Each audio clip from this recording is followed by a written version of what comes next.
सभी को नमस्कार। उम्मीद है आप बहुत अच्छे होंगे, बहुत बेहतरीन तरीके से अपनी पढ़ाई कर रहे होंगे। अब थोड़ा मोटिवेशन आपको इस चीज को लेकर भी मिलेगा, जो 8th पे कमीशन लगने वाला है उसमें अगर हम लेवल 1 को लेकर बात करें, ग्रुप डी को लेकर बात करें, तो ग्रुप डी की क्या सैलरी होने वाली है और आप इससे किसी भी जॉब का अंदाजा लगा सकते हैं।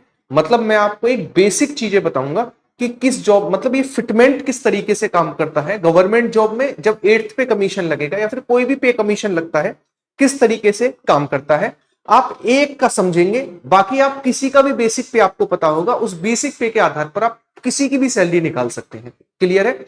तो आज जो हम पॉइंटों को डिस्कस करने वाले हैं वो हमारे पास कुछ ये पॉइंट है। सबसे पहले लेवल 1 की सैलरी कितनी होगी, यानी ग्रुप डी की सैलरी कितनी होगी, क्या होता है फिटमेंट फैक्टर, और लास्ट 3 महीने में आप अच्छे से पढ़ाई कर लो। ये मान लो कि अभी आपके पास एक भी रुपया नहीं है और आने वाले 3 महीने, 4 महीने, 5 महीने जब भी आपका ग्रुप डी का एग्जाम होगा, होना तो है, फॉर्म तो डाला है, आपके हाथ में लगभग 50,000 इन हैंड सैलरी आ जाएगी आने वाले टाइम में। और ये सैलरी जो है हर साल इंक्रीज होगी। कैसे इंक्रीज होगी उस चीज को लेकर बात करेंगे। देखो, सबसे पहले हम ये समझते हैं एक सैलरी बनती कैसे है। एक सैलरी बनती है, रेलवे ग्रुप डी को ही लेकर बात करें तो एक सैलरी बनती है, सबसे पहले उसका बेसिक पे दिया जाता है ना, बेसिक पे। फिर उसका जो बेसिक पे होता है उसमें वर्तमान जो हमारे पास डीए है वो 55% है, यानी इस 18,000 का 55% और ऐड किया जाएगा, 18,000 प्लस 55%। ठीक है? उसके बाद मिलता है एचआरए, हाउस रेंट मिलता है। और हाउस रेंट 3 तरीके से मिलता है, एक्स, वाई और जेड। जो एक्स क्लास सिटी होती है उसमें 30%, जो वाई क्लास सिटी होती है उसमें 20% और जेड क्लास सिटी में 10% मिलता है। यानी आप एक्स क्लास सिटी में है तो 18,000 प्लस 18,000 का 55% प्लस 18,000 का 30%। ठीक है? उसके बाद अगर आप एक्स क्लास सिटी में है तो आपके पास लगभग 3,000 टीए मिलता है, ये आपकी टोटल सैलरी मिलती है। और उसके बाद आपका थोड़ा सा डिडक्शन, लगभग 10% डिडक्शन होता है, इन हैंड सैलरी ठीक ठाक पड़ जाती है। ये तो एकदम से बेसिक हुआ। आप जिस डिपार्टमेंट में काम करेंगे, रेलवे के अलाउंसेस बहुत ज्यादा होते हैं, चाहे वो आपका मेडिकल अलाउंस हो या फिर आप कहीं जा रहे हैं वो हो, चाहे आपका आने जाने का किराया हो, 1000 चीज लगा दे तो मतलब ये सैलरी बहुत ज्यादा बनती है अगर आप सेंट्रल गवर्नमेंट में है तो। ठीक है? ये तो आपकी मतलब एक तरीके से पैसा गवर्नमेंट जो आपके हाथों में दे रही है वो है। इसके अलावा सारी की सारी फैसिलिटी है। अगर हम बात करें, ये सैलरी लगभग लगभग 40,000 के करीब पड़ती है ऑन एन एवरेज, लगभग 35-40 के अप्रोक्सीमेट, जो अब वर्तमान में है। ठीक है? अब फिटमेंट्स फैक्टर समझिएगा क्या होता है। जब 2018 में हमारे पास 7th पे कमीशन लागू हुआ था, तब बेसिक पे के 2.57% जो है वो हाइक मिला था 2018 में, यानी 2016 का जो पे कमीशन था। इस बार अगर सबसे कम देगा, इससे कम दे नहीं सकते हैं क्योंकि कम से कम एक लेवल बढ़ाना पड़ता है, और एक लेवल बढ़ाने का मतलब है 1.9 गुना देगा बेसिक का। इसके अलावा दूसरा जो पहले दिया था वो भी दे सकता है, और तीसरा जो जितने भी हमारे पास जैसे रेलवे है, रेलवे में जितने भी कह सकते हैं विभाग हैं, उनसे रिपोर्ट मांगी जाती है, भाई तुम कितना फिटमेंट फैक्टर चाहते हो, जो उनके मंत्री वगैरह होते हैं। तो उन्होंने दिया है लगभग लगभग सभी विभागों ने ऑन एन एवरेज 3.68%।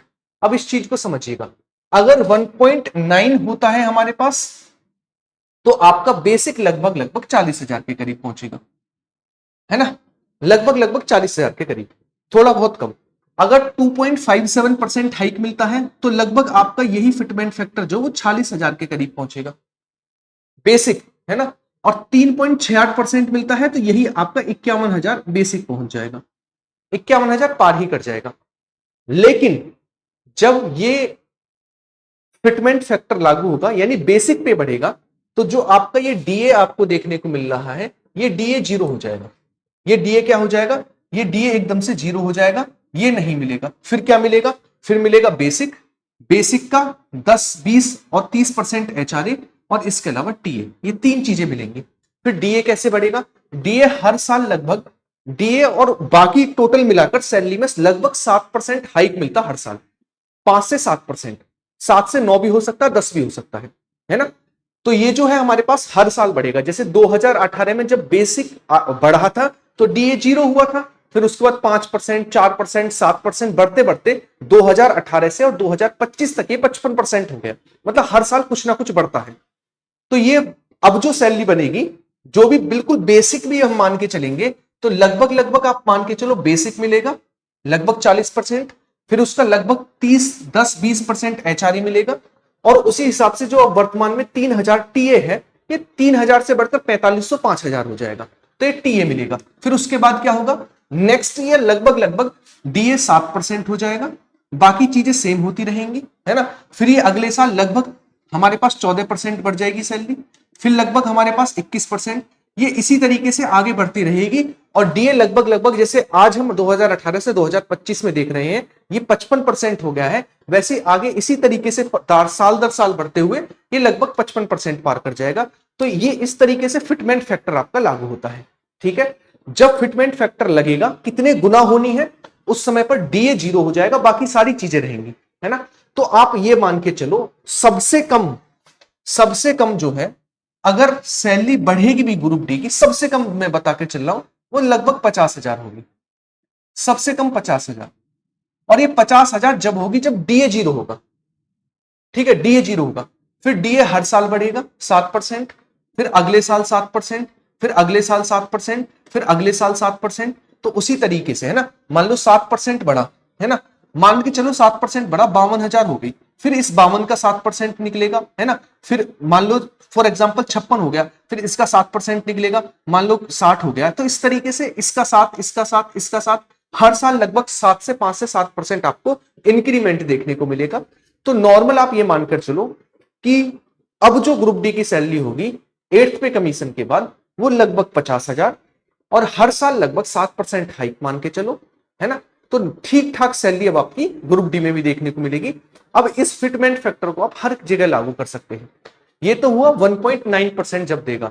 अगर उसने गलती से 2.57% जो पहले दिया था, या फिर 3.68% दे दिया, तो ये समझ लो ये सैलरी जो है लगभग लगभग आसमान छूने वाली होगी जो वर्तमान में है, ठीक है।